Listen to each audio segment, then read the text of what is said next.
আসসালামু আলাইকুম। প্রিয় দর্শক, অন্য মঞ্চের আলাপচারিতায় আপনাদের সকলকে আমন্ত্রণ জানাচ্ছি।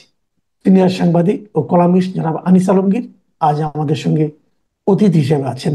জনাব আনিস আলমগীর, আপনাকে আমাদের অনুষ্ঠানে স্বাগত জানাচ্ছি। জনাব আনিস আলমগীর, আপনি নিশ্চয়ই খেয়াল করেছেন গত কদিন ধরেই আমাদের দেশের রাজনীতির অঙ্গনে সবচেয়ে আলোচিত বিষয় হলো প্রধান উপদেষ্টার ব্রিটেন সফর। এটা ওনার দায়িত্ব নেওয়ার পর 11তম সফর। এর আগে আরো 10টা সফর করেছেন, কিন্তু এত আলোচনা কখনো আমি হতে দেখিনি। এবং এই আলোচনাটা উনি ওখানে যাওয়ার পর আরো যেন বেড়ে গেল। এই ব্রিটেনের প্রাইম মিনিস্টার ওনার সঙ্গে দেখা করতে অস্বীকৃতি জানালেন। যাওয়ার আগে জানলাম টিউলিপ সিদ্দিক ওনার সঙ্গে দেখা করতে চান। তারপরে আসলো তারেক রহমানের সঙ্গে উনি দেখা করছেন। এই যে সব মিলিয়ে এই প্রধান উপদেষ্টার এই ব্রিটেন সফরটাকে আপনি কিভাবে আসলে দেখছেন? ধন্যবাদ আপনাকে আজকে আমন্ত্রণ জানানোর জন্য যথারীতি।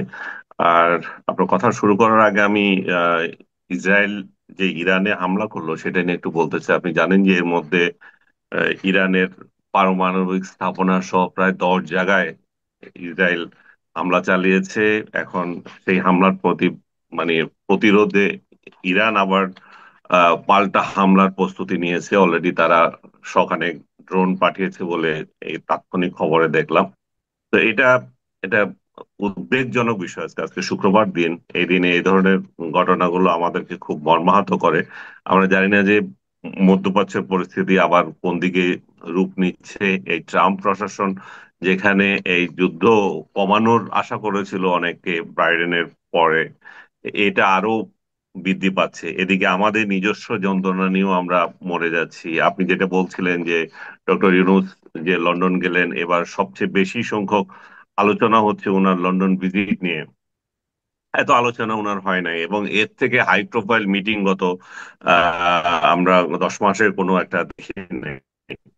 তো এতগুলো আলোচনা হচ্ছে এই জন্য যে ডক্টর ইউনূস গত 10 মাসে যে শাসন বাংলাদেশে তৈরি করেছেন, যত ঝঞ্ঝাল তিনি তৈরি করেছেন, মানুষ একটা সেখান থেকে উদ্ধারের একটা পথ খুঁজতেছে। সেই জন্য মানুষ একটা আশাবাদী যে এখান থেকে কিছু হোক। প্রথমত হচ্ছে যে ইলেকশনের ডেটটা আগিয়ে আনুক, এটা হয়তো হয়ে যাবে আমরা আশা করি।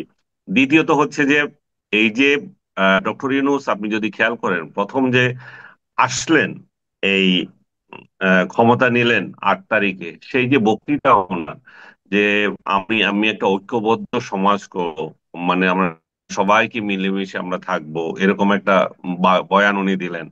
আমি দেখলাম যে লন্ডনেও ওনাকে এই নিয়ে প্রশ্ন করা হয়েছিল যে আপনি তো বললেন এটা করবেন, আর এখন কি হচ্ছে, সে 32 নম্বর ভাঙা হলো, আপনি আপনার ভূমিকা কি ছিল। এটা একদম রাইটলি তাকে এই প্রশ্নটা করা হয়েছিল। এবং আপনি যদি আমাকেও খেয়াল করে থাকেন, দেখবেন প্রথম দিন থেকে আমি বলে আসতেছি ডক্টর ইউনূস এসছে আমাদের এই সমাজটাকে টুকরা টুকরা করে দিতে। উনি যত কিছু কর্মকাণ্ড করছেন সবগুলো আমাদের সমাজকে বিভক্ত করে দিচ্ছেন। আমাদের আগে যেটুকু বিভক্ত ছিল শেখ হাসিনার আমলে, খালেদা জিয়ার আমলে, এখন ঘরে ঘরে বিভক্তি, এবং এই বিভক্তির জনক হচ্ছেন উনি। এবং তার খেসারত এই জাতিকে দিতে হবে এবং তাকেও দিতে হবে। এবং এই বিভক্তিটা আমরা আশা করেছিলাম যে উনি যেহেতু শান্তির দূত, উনি এসছেন, উনি নেলসন ম্যান্ডেলার মতো একজন ব্যক্তি হতে পারতেন আমাদের এখানে, যে সাদা কালো যে দীর্ঘদিনের যুদ্ধ সেটাকে শেষ করে একটা ঐক্যবদ্ধ সমাজ তৈরি করে দিয়েছে। সেই জায়গায় ডক্টর ইউনূস আমাদের তাই করতে পারতেন। আমাদের এখানে মুক্তিযোদ্ধা কে, মুক্তিযোদ্ধা না কে, রাজাকার, এটা নিয়ে চলছে। হিন্দু না মুসলিম, এটা নিয়ে চলছে। আমাদের এখানে ইসলামিস্ট যারা আছে তাদের যে একটা স্পেস থাকা দরকার, সেটা ছিল না এর আগে। তাদেরকে একটা স্পেস দেওয়া দরকার। এখন সবকিছু মিলে আমরা দেখতেছি যে তিনি যে ঐক্যবদ্ধ, জাতিকে ঐক্যবদ্ধ করতে চেয়েছেন বা বলছেন, সেগুলো ছিল কথার কথা। উনি আসলে এখানে একটা জঙ্গিদের ঐক্যবদ্ধ করেছেন, একটা জঙ্গি শাসন কিভাবে আহ মানে দিন দিন বাড়তে পারে সেই ঐক্যবদ্ধ করেছেন, এবং সেই সমাজ উনি এখানে তৈরি করেছেন। এখানে একজন আরেকজনকে সহ্য করতে পারছে না। এবং এই আফগান স্টাইল রাষ্ট্র মনে হচ্ছে বাংলাদেশে শুরু হয়ে যাবে। আপনি এর মধ্যে কি খেয়াল করেছে দেখছেন যে সিলেটে পর্যটকদেরকে কিভাবে মানে নসিহত করতেছে। আরেক জায়গায় সিনেমা একটা চলবে, সিনেমা চলতে পারবে না। আমার কথা হচ্ছে পর্যটন কেন্দ্রে যদি কেউ খারাপ কাজ করে আপনি সেখানে নসিহত করেন, ভাই এই তোমরা পর্যটকরা এই কাজ করো না। বা সিনেমা হলে লোকদেরকে বলতে পারে, সিনেমার নিয়ে কথা বলতে পারে, সিনেমার কন্টেন্ট খারাপ, এই সিনেমাটাই চলতে পারে না, এই সিনেমায় মাদককে আহ, আহ, উৎসাহ দেওয়া হচ্ছে, এই সিনেমায় এই এই খারাপ দিক আছে, খুন খারাপিকে উৎসাহ দেওয়া হচ্ছে, আমাদের যে সিনেমাগুলো স্পেসিফিক বলতে পারে, তা না, সিনেমা হলই বন্ধ করে দিতে হবে। তো এই যে আপনি উৎসাহটা। আরেকটা জিনিস আপনাকে স্মরণ করিয়ে দিই। ওই শাহজাদপুরে এই রবীন্দ্রনাথের যে কাছারি বাড়ি ভাঙা, এবং সেটা হ্যাঁ, সেটাও আরেকটা জিনিস। দেখেন কত বড় স্পর্ধা, আমাদের সমস্ত ঐতিহ্যকে ধ্বংস করে দেবে। আফগানিস্তানে এই যে জঙ্গিরা এসেছিল, তারা যেমন তাদের ইতিহাস এবং ঐতিহ্য সবকিছু, বৌদ্ধ ধর্মের কত হাজার বছরের যে স্মৃতি ছিল, সবগুলোকে ধ্বংস করে দিয়েছিল। এই এখানেও মনে হচ্ছে যে সে একটা জঙ্গি সমাজ তৈরি হচ্ছে আমাদের, এবং এই জঙ্গি সমাজের মানে দায়িত্ব না নিলেও ডক্টর ইউনূস হচ্ছে তার জনক। উনি দায় নেবেন না, উনি বলবেন যে না, আমি এই জঙ্গিতে পছন্দ করি না, কিন্তু আপনি করেন না, কিন্তু আপনার শাসনে হচ্ছে, আপনি এর জনক, এবং এই জঙ্গি শাসন উনি আমাদেরকে উপহার দিচ্ছেন। তো এই যে একটা রাজনৈতিক মানে ডামাডোল ইয়ের মধ্যে আমরা আছি, দেশের মধ্যে এটা মানে সমস্যার মধ্যে আছি, এই সমস্যা থেকে সবাই উত্তরণ চায়। উত্তরণ হচ্ছে ডক্টর ইউনূস সুন্দরভাবে একটা ইলেকশন দিয়ে বিদায় নেওয়া, শান্তিপূর্ণ একটা ইলেকশন যাতে আমাদের এখানে করা। এখন শান্তিপূর্ণ ইলেকশন কিভাবে হবে? কারণ তিনি নিজে তো অশান্তি করে রেখেছেন, তিনি একটা বৃহত্তর রাজনৈতিক দলকে বাইরে রেখেছেন।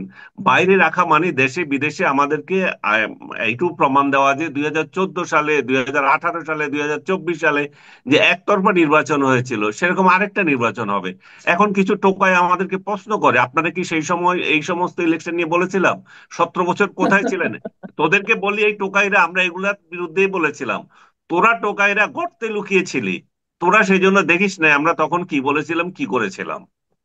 যাক, এই টোকাইদের যন্ত্রণা থেকে দেশ রক্ষা পাওয়ার জন্য, মানুষ যাতে রক্ষা পায়, আমরাও একটা পরিত্রাণ যাতে পেতে পারি, সেই জন্য এই বৈঠক, এই ইলেকশন খুবই গুরুত্বপূর্ণ।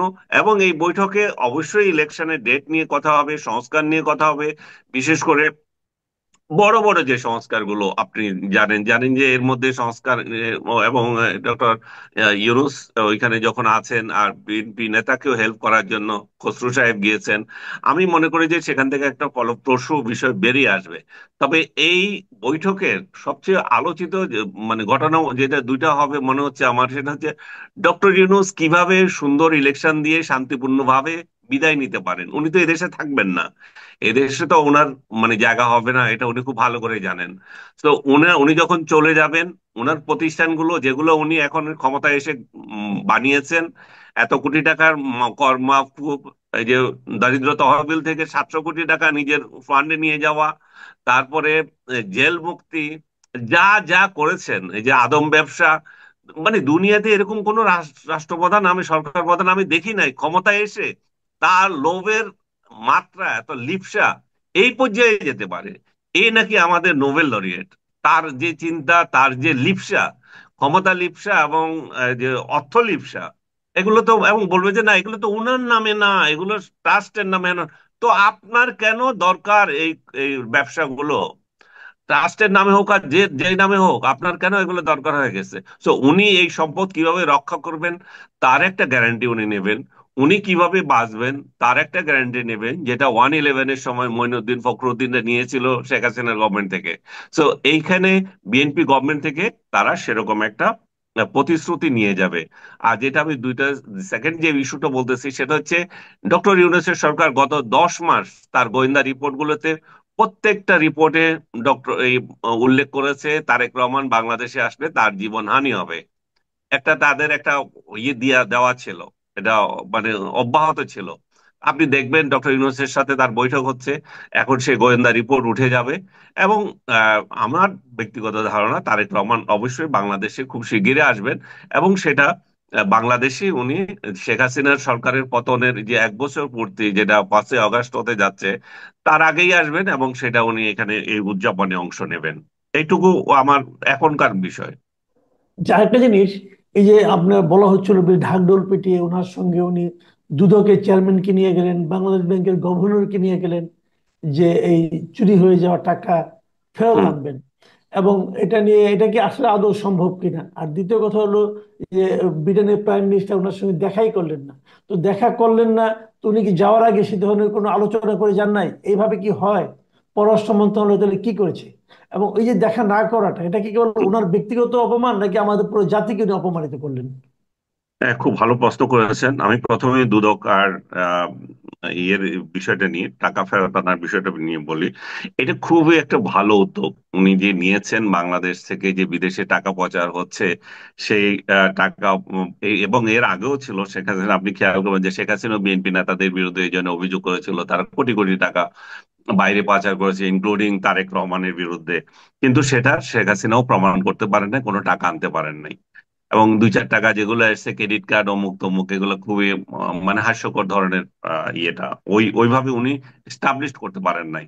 ঠিক ডক্টর ইউনূসও ঠিক একই কাহিনী বলতেছেন, টাকা ফেরত আনবেন। এখানে জাভেদের কিছু সম্পদ জব্দ করা হয়েছে, সেটা আমি দেখতে পারলাম। আর একটা জিনিস দেখতে পারলাম যে সালমান এফ রহমানের ছেলের বাড়ি কি এ ধরনের কিছু একটা জব্দ করার খবর দেখলাম। কিন্তু এগুলো খবরই থাকবে। ব্রিটেনের মতো একটা দেশ যারা খুনিদেরকে আশ্রয় দেয়, সারা ওয়ার্ল্ডের খুনিদেরকে আশ্রয় দেয়, সারা ওয়ার্ল্ডের সব অর্থ ওইখানে লুটপাটের জায়গা ওইটা, সেখান থেকে বা অন্য কোনো দেশ থেকে আজকালের জমানায় টাকা ফেরত আনা খুবই কঠিন ব্যাপার। ডক্টর ইনোজ যে এটা নিয়ে উদ্যোগ নিয়েছেন, সেটাকে আমি অ্যাপ্রিসিয়েট করি। সেটা একটা ভালো দিক।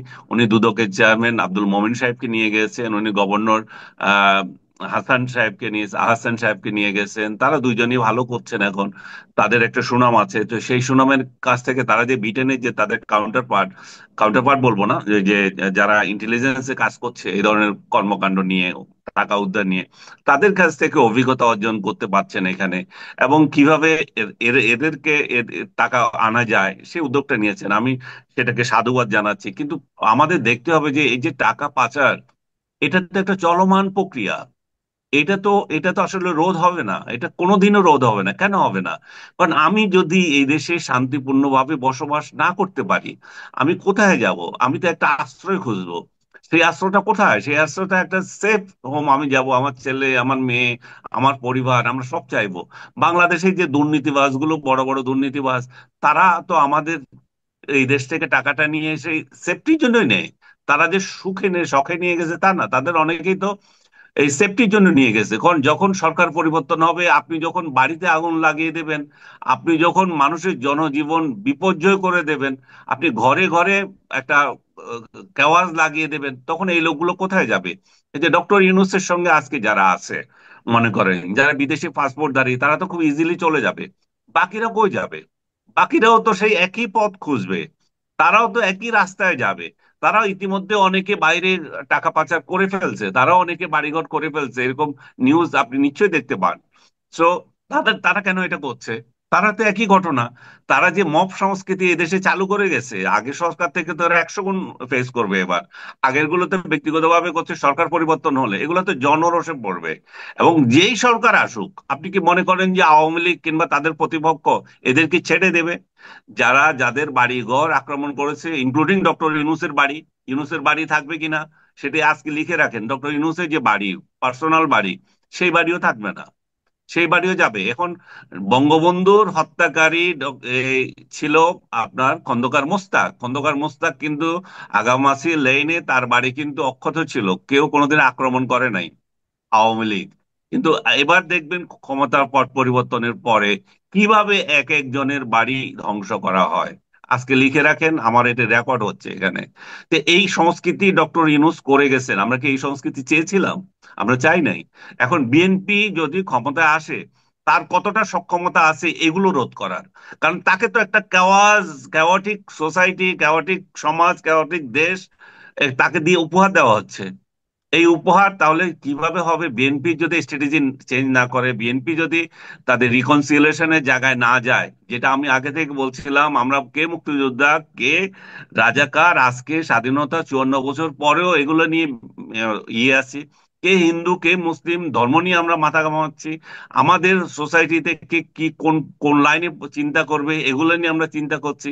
আমরা ঐক্যবদ্ধ সমাজ হারমোনি কিভাবে হবে সেসব আমাদের কোনো চিন্তা নাই। আমরা এই যে এই হারমোনি অ্যাওয়ার্ড নিতে গেছি, এই যে রাজার রাজা গত জুলাইতে না জুনে একটা অ্যাওয়ার্ড চালু করেছেন, বাঙ্কিমুন আরেকটা মাংকি ওইটাকে দিয়েছে একটা, এখন আরেকটা নিয়ে গেছে হাই লেভেলের একটা ব্যক্তি, যাতে করে এই অ্যাওয়ার্ডটা খুব নাম হয়। এই অ্যাওয়ার্ডটা মানে কিছুই না, ফাউল একটা অ্যাওয়ার্ড, যে আপনাকে বুঝানো, মনে করেন যত বড় ব্যক্তিকে আপনি পুরস্কার দেবেন, পুরস্কার মান তো এভাবে বেড়ে যাবে। আজকে ডক্টর ইউনূসকে দিছে, এরপরে মনে করলেন যে ওবামাকে দেবে বা এই জাতীয় কাউকে দেবে, তাহলে এটার মান বেড়ে গেল। যে এরকম একটা মান, এরকম একটা অ্যাওয়ার্ডের জন্য উনি এখানে গিয়েছেন, ওনার সাথে ওনার বৈঠক হয়েছে। এটা একটা মানে বাংলাদেশকে করা, যে রাজার সাথে বৈঠক হয়েছে, রাজা একান্তে 30 মিনিট দিয়েছেন। এটা তো কখনো কোনোদিন কাউকে দেন না। বাইরের ভাই, রাজার সাথে বৈঠকের কি আসে যায়? আমি নিজেও তো পার্সোনালি অনার্ড ফিল করব না? আমার কি এমন ঠেকা পড়েছে রাজার সাথে 50 মিনিট দেখা হতে, 30 মিনিট দেখা হলে সেটাকে জীবনের শ্রেষ্ঠ ঘটনা হিসেবে মনে করব? আমি এরকম বহু ব্যক্তিত্ব, আমি বলবো না এখানে সবকিছু, যে এরকম বহু ভিভিআইপি দেখেছি জিন্দিগিতে, আমার ইচ্ছা হয় না যে তাদের সাথে একটা সেলফি তুলে রাখি। হ্যাঁ, তাদের সাথে দেখা হয়েছে, কথা হয়েছে, দ্যাটস ইট। কিন্তু ডক্টর ইউনূস তো এর ব্যক্তি না। উনি তো ওনার প্রোপাগান্ডা টিমকে নিয়ে সব সময় চলেন।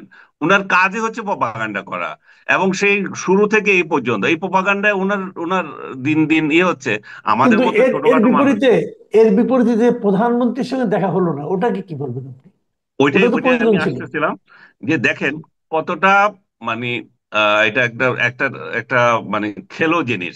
উনি গিয়েছেন একটা পুরস্কার নিতে, উনি গিয়েছেন তারেক রহমানের সাথে দেখা করতে, এই দুইটাই হচ্ছে কনফার্ম। এর মধ্যে উনি ওনার এই লটবহনীয় যে ভিজিট, সেটাকে দ্বিপাক্ষিক বলে চালাতে চাচ্ছেন। এটা দ্বিপাক্ষিক কিভাবে হবে? যখন আপনার সাথে প্রতিপক্ষ দেখা করবে না, আপনার প্রতিপক্ষ বলুন হচ্ছে আপনার সমকক্ষ যিনি ওইখানে আছেন, উনি হচ্ছে ব্রিটিশ প্রধানমন্ত্রী, উনি আপনার সাথে দেখা করবেন সেটা কনফার্ম না।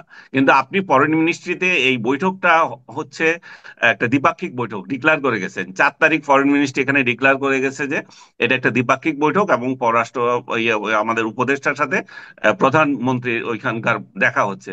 কিন্তু সেখানে গিয়ে দেখা গেল কি, দ্বিপাক্ষিক সফরে আপনাকে এয়ারপোর্টে রিসিভ করতে তো একটা মানুষ যাবে।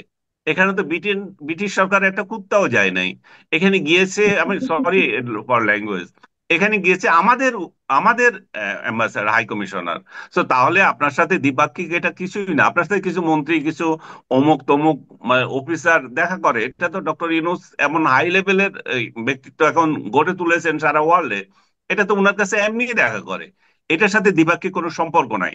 সো আপনি একটা বৈঠক করলেন, সেটাকে দ্বিপাক্ষিক না বলে দ্বিপাক্ষিক চালালেন, এটাতে তাহলে কাকে দায়ী? এটা পররাষ্ট্র মন্ত্রণালয়, আমাদের লন্ডন মিশন, আমি সবগুলোকে বলবো যে পরিস্থিতিতে ঘোলাটো করেছে, এবং ডক্টর ইউনূসের প্রোপাগান্ডা টিম এটাকে আরো বাড়িয়ে দিয়েছে, কারণ বলছে যে উনি দেশে নাই, উনি আছেন কানাডায়। সো এই ধরনের কথাবার্তা গুলোর মধ্য দিয়ে একটা ধূম্রজাল সৃষ্টি হয়েছে। উনি কেন দেখা করেন না এখন, সেটা হচ্ছে বিষয়। কি কারণে দেখা করবেন? কারণ হচ্ছে যে ব্রিটেন আওয়ামী লীগের যে সমস্ত লোকজন আছে, বা ব্রিটিশ বাঙালি যারা আছে, তারা দীর্ঘদিন থেকে লেবার পার্টির সাথে সংযুক্ত। তারা লেবার পার্টিকে চাঁদা দেয়, এই যে টিউলিপ থেকে শুরু করে সবার সাথে তাদের রিলেশন। সো এই লোকগুলো, এবং আপনি দেখেন যে 5 জন 4 জন যে কয়জনই বাংলাদেশ থেকে এমপি হয়, সবগুলো লেবার পার্টির। সো লেবার পার্টির সাথে বাংলাদেশের সম্পর্ক খুব ওতপ্রোতভাবে জড়িত। তারা ডক্টর ইনূস যাওয়ার আগে থেকে চিঠি দিয়ে বেড়াচ্ছে যে এই লোকের সাথে দেখা করবে না। তারপরে এর মধ্যে দিয়ে ইন্ডিয়ান ইনফ্লুয়েন্স আছে। আজকেও আমি একটা ইন্ডিয়ান খবরে দেখলাম যে ইন্ডিয়ান লবি কাজ করেছে যাতে করে তার সাথে দেখা না হয়। কারণ হচ্ছে যে তারাও এটা তারা চায় না যে ব্রিটেন সরকার তাদের এই ধরনের একটা স্বীকৃতি দিক। ব্রিটেনের সাথে তাদের সম্পর্ক খুবই মানে দিন দিন বেড়ে যাচ্ছে। তাদের ব্রিটেনে ইন্ডিয়ানরা এখন বড় ইনভেস্টর। ব্রিটেনের সাথে তাদের অনেক চুক্তি হচ্ছে, তাদের স্টুডেন্টরা ওইখানে আপনার এই যে মেডিকেলের যে ইয়ের গ্যারান্টি, এটাকে ইন্স্যুরেন্স, এই ছাড়া থাকতে পারে? চিন্তা করতে পারেন না, আমাদের এখানে একটা লোক বাংলাদেশি যদি একজন যায়, বছরে 2,000 পাউন্ড তাকে ইন্স্যুরেন্স দিতে হয়। আর ওদের এটা এটা মাফ হয়ে যাচ্ছে এই যে ভারতীয়দের। সো আমরা এই সমস্ত বিষয় নিয়ে নয়, আমাদের স্টুডেন্ট গুলা সবচেয়ে বেশি পয়সা দিয়ে সেখানে পড়তে যায়, এগুলো নিয়ে কোনো কথাবার্তা নাই। আসেন উনি হারমোনি অ্যাওয়ার্ড নিয়ে। সো হারমোনি অ্যাওয়ার্ড নিয়ে উনি থাকেন, এবং রাজাকে কি বলছেন আমি জানি না, রাজার সাথে একান্ত বৈঠকে নাকি সংস্কার নিয়ে কথা হচ্ছে। রাজার আর কাজ নাই যে বাংলাদেশের সংস্কার নিয়ে ওনার মাথা ঘামাবে, না। তো এই সমস্ত ঘটনাবলী এভাবে যাচ্ছে। যেটা বলছিলাম যে ব্রিটেন আওয়ামী লীগের লোকজন এই ইনফ্লুয়েন্সটা করতে পেরেছে যে তুমি জি দেখা করো না, তাতে করে একটা রিকগনাইজেশন হয় না তাকে, তাকে একটা, তাকে সেই যে সরকার প্রধান সেটা যাতে না বোঝা যায়। এবং সফলভাবে তারা করেছে, কারণ তারা তো সেটা করবে, কারণ হচ্ছে যে তার ভোটার এবং তার ফান্ড, এই দুইগুলো তো সে দেখবে ভাই, জিততে হলে তো তার এগুলো লাগবে, তাই না? এখন জি আপনি বলবেন যে এগুলো কি উচিত ছিল কিনা, না আমাদের রাজনীতিতে আমাদের বাংলাদেশকে তাহলে আরেকটা ইন্টারন্যাশনাল ইয়েতে পড়ে যাচ্ছে, কূটনৈতিক চক্করে পড়ে যাচ্ছে। আমরা এভাবে যদি আমাদের রাজনীতিটা বাইরের হাতে চলে যায়, আমরা আমাদের গতি নির্দেশ তারা তারা করে দিচ্ছে। কিন্তু এটা এটা আমরা কি করব, কারণ আমরাই এরকম পরিস্থিতি তৈরি করছি। টিউলিপের সাথে সাক্ষাৎ করতে আপনার কেন এত আপত্তি? আপনি করছেন না, আপনার লোকজন কেন করবেন? আপনার দুদকের লোক আছে তো সেখানে, কি সমস্যা কি? দুদক তো জিজ্ঞেস করতে পারে, ভাই তোমার বিরুদ্ধে আমাদের এই এই অভিযোগ উঠেছিল, তুমি এটা যাও, তুমি বাংলাদেশে গিয়ে হাজিরা দাও। তোমাকে, মমতাজকে বা আদার্স কে আমরা যেভাবে পচা ডিম মেরেছিলাম, তোমাকে সেরকম মারবো না, তুমি আসো কথা বলো। এখন ওনারা অপেক্ষা করছে যে টিউলিপের কখন ফাঁসির আদেশ হবে, জেলের আদেশ হবে, তখন উনি টিউলিপ আইসা এখানে ধরা দেবে যে আমি রেডি আছি, ব্রিটেন সরকার তাকে পাঠিয়ে দেবে। স্টারমার বলবে যে বন্ধু টিউলিপ তুমি চলে যাও। আরেকটা কথা হচ্ছে, স্টারমার কিন্তু যে প্রধানমন্ত্রীর সাথে আমাদের কথা হচ্ছে, সে কিন্তু জি বাংলাদেশে সফর করেছিল 2016 সালে। প্রধানমন্ত্রীর সঙ্গে দেখা করেছিল স্টারমার, এই যে টিউলিপের আমন্ত্রণে এসেছিল এবং সিলেট ভ্রমণ করেছিল। ভাই চক্ষু লজ্জা বলে তো একটা কথা আছে, তো এই লোক কিভাবে এই যে ডক্টর ইউনূসকে দহরম মরম করবে? জি অনেক ধন্যবাদ, অনেক ধন্যবাদ জনাব আনিস আলমগীর। প্রিয় দর্শক, আপনারা শুনলেন আনিস আলমগীরের বক্তব্য। আপনাদের কেমন লাগলো জানাবেন। এখন এ পর্যন্তই। আল্লাহ হাফিজ।